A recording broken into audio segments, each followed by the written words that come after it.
Well, you know, last night was a lot of fun, and I'll tell you why.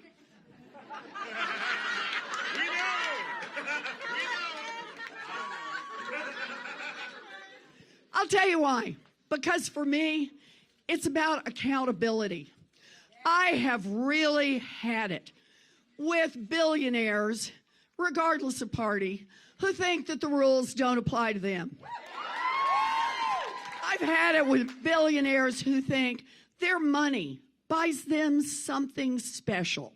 So, you know, they can call women fat broads and horse-faced lesbians, and then just, when somebody complains, throw a little money on it, and then put a gag in the woman's mouth. That's not right, and that's not going to be our candidate for President of the United States of America.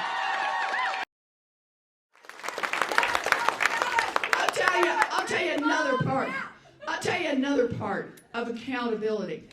It is not enough to decide in the hours before you declare for president that maybe stop and frisk was a bad idea.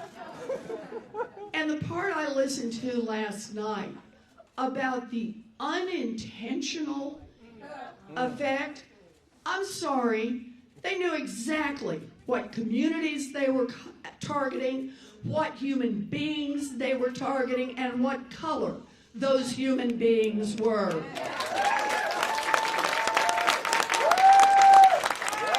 And in case they missed it on day one, there were all those days afterwards when people protested in the streets, when people wrote, when people cried, when people got hurt and told their stories.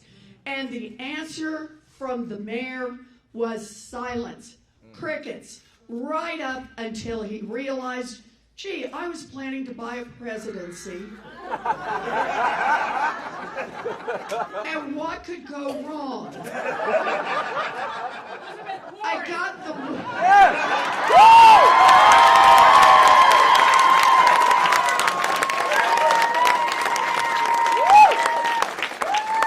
He figured he had the women all gagged, so they couldn't say anything. Couldn't say anything about sex discrimination, couldn't say anything about harassment.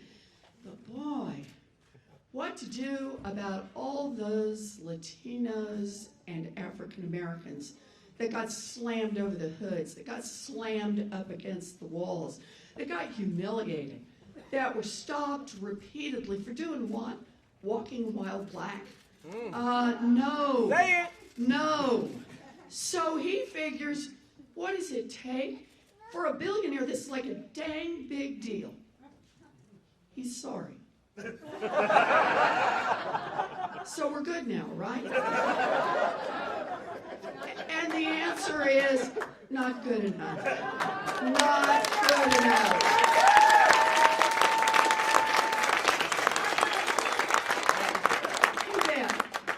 Look, I get it. I am not a woman of color. I never got thrown across a hood. I have the privilege of never having been slammed into the wall by a police officer. But I tell you this, I listen to people who have. I listen and I say, when I am president of the United States, that is not going to happen to human beings.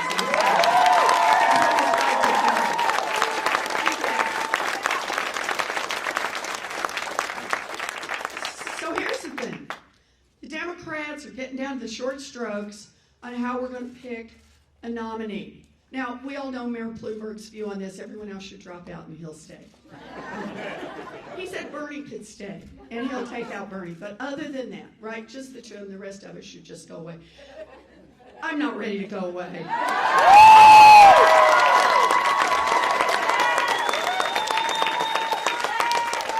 You really want to say, hey, Mayor Bloomberg, before you put something out like that, give Mitch McConnell a call and see how telling that woman to sit down and shut up work for him.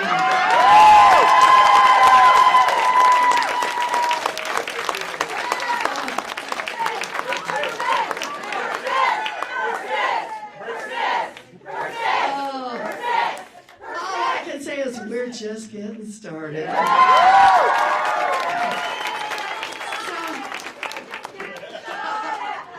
So want to thank every single one of you for being here. I want to thank you if you've been one of the longtime supporters from forever back. People come to me and say, I've loved you since Jon Stewart. And I want to say thank you. I've been in on the campaign since the first day. I want to say a special thank you if you started out supporting someone else. And if you were a Kamala supporter, if you were a Julian supporter, if you were a Corey supporter, if you were an Inslee supporter, I want you to know I'm grateful you got in the game. Those are good people.